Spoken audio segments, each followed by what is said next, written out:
Sara Rotensky Pereira, esse é o Vitor Curti e esse é o Pedro Zanetti. Nós somos da Iniciação Científica de Matemática da Escola SESI de Florianópolis, Santa Catarina, orientada pelo professor Wagner e orientada por Gabriel Pulizar. Nós estamos trabalhando no desenvolvimento de uma plataforma integrada para análise dos níveis de ruído rodoviário. Começando então com a introdução. O ruído rodoviário pode gerar condições ruins para a saúde das pessoas e do meio ambiente, podendo causar estresse, distúrbios de sono, perda auditiva e até problemas cardiovasculares.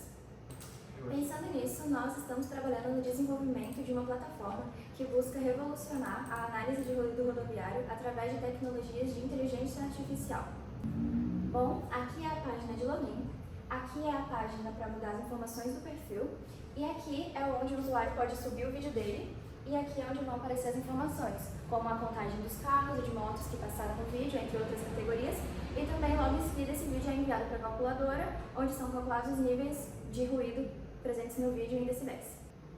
Muito bem, aqui é como ela funciona. Então essa é a linha de contagem por onde os veículos passam e no momento em que os veículos passam por ela, ela coloca um ID para cada um, identifica qual que é o tipo do veículo e o nível de precisão dela em relação a essa informação. Bom, passando agora um pouco mais sobre o desenvolvimento, vamos falar para alguns campos da inteligência artificial, começando com o Machine Learning. No Machine Learning, nós enviamos dados ordenados para que ele crie parâmetros para poder identificar esses dados. Depois, novos dados vão ser enviados, mas eles não vão ser ordenados. Então, a inteligência artificial vai usar os antigos parâmetros para poder identificar esses novos dados. O Deep Learning é bem parecido, ele vai simular a nossa rede neural. Novos dados também vão ser enviados. Ele não vai saber quais são esses dados, ele vai aprender por conta própria. Depois, vamos enviar novamente esses dados e com os mesmos parâmetros, ele vai conseguir identificar todos os dados nas imagens e nos vídeos.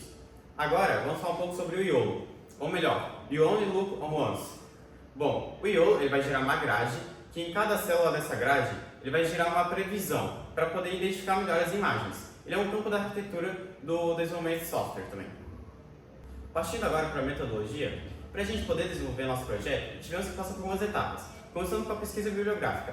A gente estudou alguns artigos como Machine Deep Learning, sobre o YOLO, a visão computacional, artigos sobre A e sobre o livro do Pistachio, que ele fala um pouco mais sobre esse livro.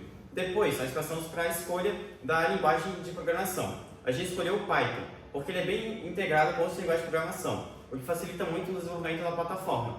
Depois, veio a implementação do protótipo. A gente basicamente começou a criar ele e desenvolver com o Python. Por fim, veio a validação do nosso protótipo.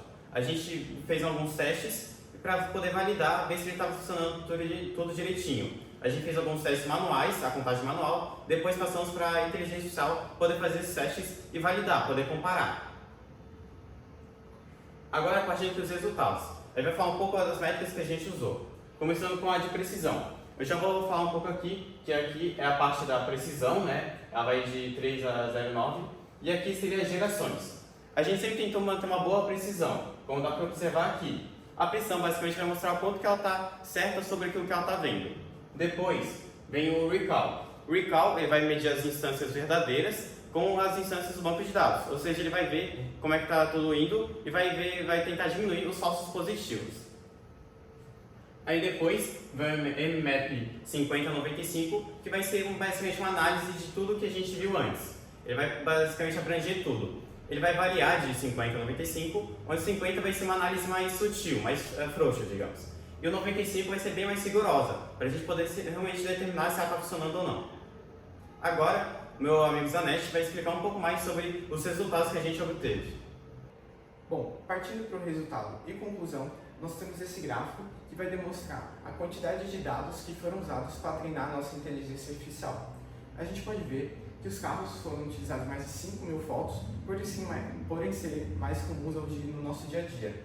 Já a gente tem o tuk-tuk, que é mais diferente, porque para o treinamento da nossa IA, a gente utilizou os piores cenários possíveis de diversos outros países.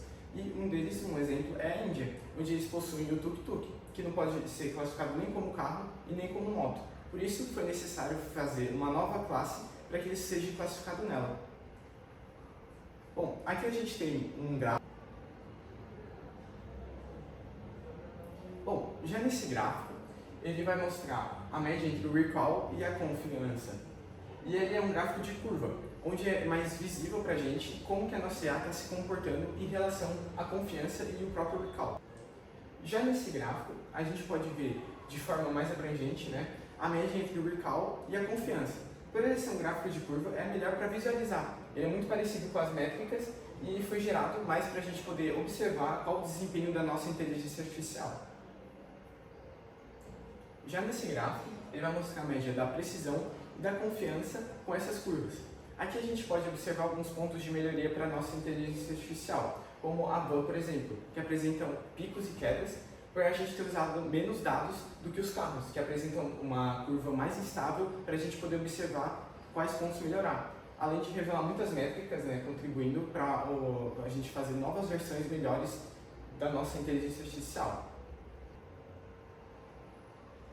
Bom, já nesse gráfico é a média entre a precisão e a confiança da nossa IA.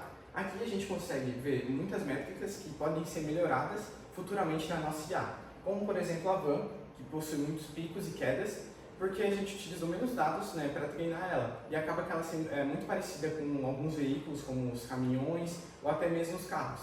E já os carros, eles possuem uma curva mais precisa do que as outras, por a gente ter usado mais dados para o modelo. Já a F1 Confidence Curve, ela basicamente ela sugere uma capacidade robusta para o nosso modelo, né, detectar os veículos com uma alta precisão e recuperação. Bom, esse projeto tem como maior objetivo disponibilizar uma plataforma analítica e classificatória de veículos, tanto para o meio acadêmico, tanto para o cotidiano, para resolver o grande problema que é o ruído rodoviário, e assim ajudando as pessoas. E com isso, né, eu queria finalizar agradecendo a todos os meus colegas e professor por estar podendo ter essa oportunidade de apresentar o nosso projeto a vocês.